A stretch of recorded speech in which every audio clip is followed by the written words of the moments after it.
Dans la famille Léon le Marchand, je voudrais le frère. J'ai Anthony le Marchand, mais je suis pas sûr qu'il y ait une relation. Et dans la famille Robert Ménard, je J'ai voudrais... Romain Ménard, mais là c'est sûr, il n'y a qu'une relation. Mais on va voir tout de suite dans notre émission. Place au générique!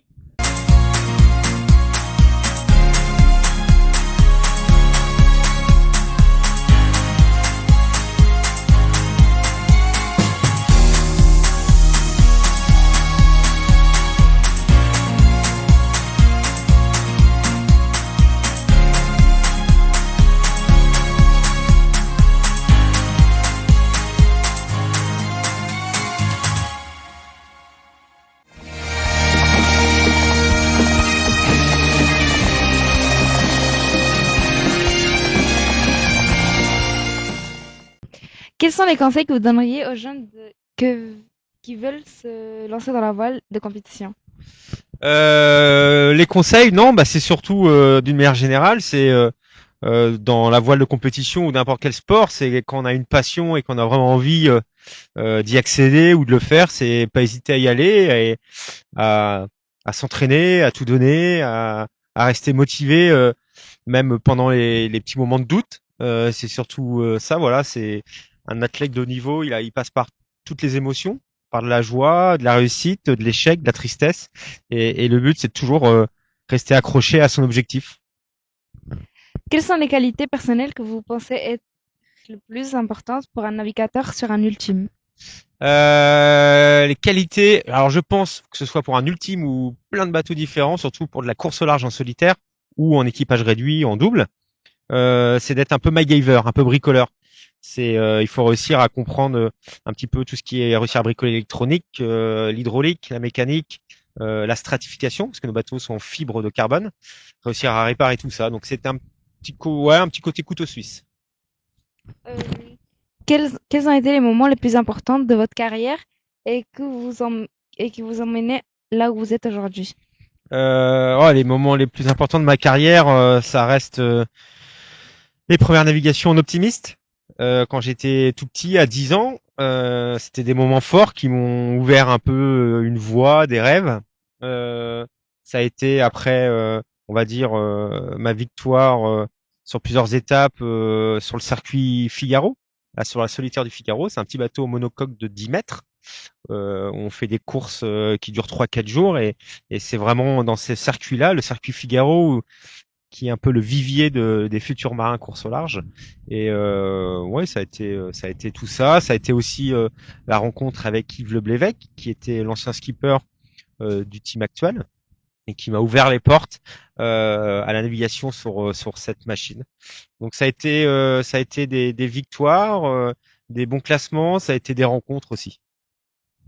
Quels sont les facteurs clés qui contribuent à votre réussite dans la voile de compétition?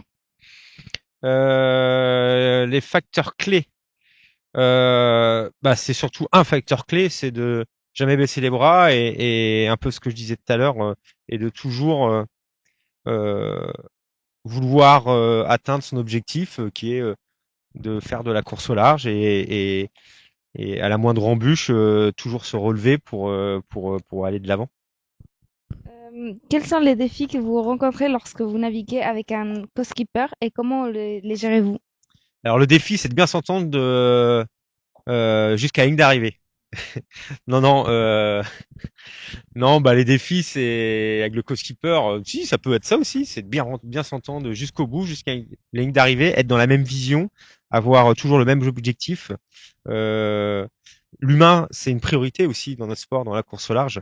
On est quand même deux dans un tout petit bateau qui fait quelques mètres carrés au final dans la cellule de vie. Et faut bien s'entendre, faut avoir la même vision, les mêmes objectifs. Et si on reste soudé et lié jusqu'au bout, déjà, c'est une bonne chance de réussite. Qu'est-ce que vous préférez dans les ultimes par rapport aux autres bateaux? On va plus vite que les autres. Ce que je préfère, c'est des bateaux qui vont très très vite, surtout qui volent au-dessus de l'eau à partir d'une certaine vitesse. Et c'est vraiment des sensations comme Aladdin sur son tapis volant. Merci beaucoup.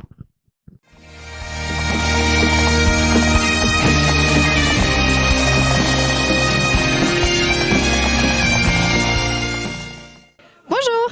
Bonjour William. En tant que manager d'une équipe IMOCA comme Paprec, Arkea, c'est quoi concrètement votre rôle au quotidien? Alors au quotidien, c'est de faire le lien avec les sponsors qui permettent au projet d'être financé. C'est aussi de gérer le temps de l'équipe, le planning, de gérer le planning du bateau avec par exemple des entraînements, par exemple des moments de chantier. Donc c'est un rôle de coordinateur si tu veux. Comment se passe le choix d'un skipper? Quels critères entrent en jeu? La performance, la personnalité, la vision ou l'expérience? Le plus grand et le plus fort. Non, je rigole. Le choix, c'est un peu ce que tu as dit, c'est-à-dire on essaye de trouver quelqu'un qui est assez complet, parce que quand tu es tout seul en mer, il y a plein de choses qu'il faut que tu fasses tout seul par définition.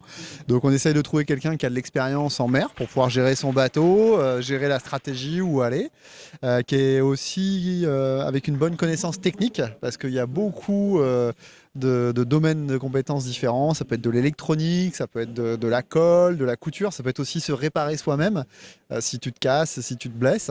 Donc on essaye de trouver quelqu'un qui est complet et qui a de l'expérience. Et puis aussi la voile, on porte les couleurs de nos sponsors, donc en l'occurrence Paprec et Arkea. Et donc il faut savoir parler dans un micro, se filmer, envoyer des photos.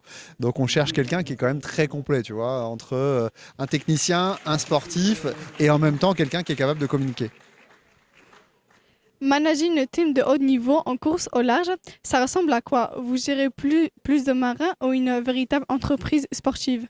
Alors c'est plutôt une entreprise, parce que concrètement c'est une entreprise, donc on a 16 salariés dans l'équipe, et c'est comme une entreprise normale, il faut payer les factures, il faut déclarer la TVA, il faut payer les salaires, il faut embaucher des gens, il faut arrêter les contrats, enfin voilà, c'est vraiment comme une entreprise. Et par contre c'est une entreprise où l'objectif n'est pas de gagner de l'argent, l'objectif c'est de faire le mieux possible avec le nombre qu'on est et les moyens qu'on a pour essayer de faire le meilleur résultat sportif et de gagner des courses. Comment on garde une équipe soudée et motivée sur un projet aussi exigeant? Alors ça c'est une très très bonne question.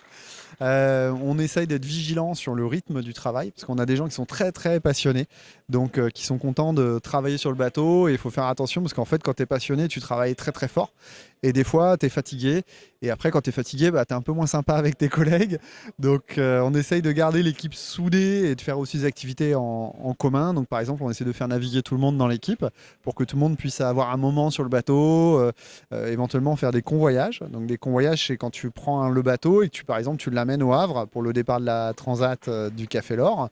On essaye de se dire tiens, chacun son tour, on va aller sur le bateau pour faire ces convoyages là, de manière à aussi partager quelque chose ensemble et que tout le monde ait un attachement au bateau et à naviguer sur le bateau. Mais c'est un vrai challenge parce qu'on vit beaucoup ensemble, hein. On partage les chambres d'hôtel, les chambres d'appartement, donc souvent on passe plus de temps avec nos collègues qu'avec nos compagnons ou nos compagnes ou nos enfants. Donc voilà, on essaye de trouver un bon équilibre pour que tout le monde puisse s'épanouir, faire son travail dans de bonnes conditions et en même temps avoir quand même envie de voir les collègues le matin. Quel a été votre parcours avant d'arriver à la tête d'une team IMOCA? Vous venez plutôt du monde de la voile, de la gestion ou d'un mélange des deux? Moi, je viens du monde de la gestion, donc j'ai fait une école de commerce à Rennes et après j'ai fait des études en Angleterre.